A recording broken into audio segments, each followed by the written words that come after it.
How to turn off belated birthdays notifications on Facebook Lite. Hello guys, in today's video I'm gonna show you how to turn off belated birthdays notifications on Facebook Lite. First thing, go to Facebook Lite and here just click these three lines in the top corner, and after you click on it you go down.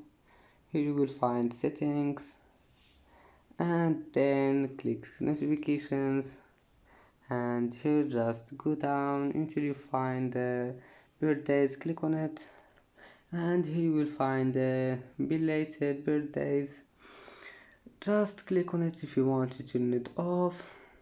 And that's it for today's video. If you like this video, please don't forget to like and don't forget to subscribe, and thank you for watching this video until the end, and now see you in the next video.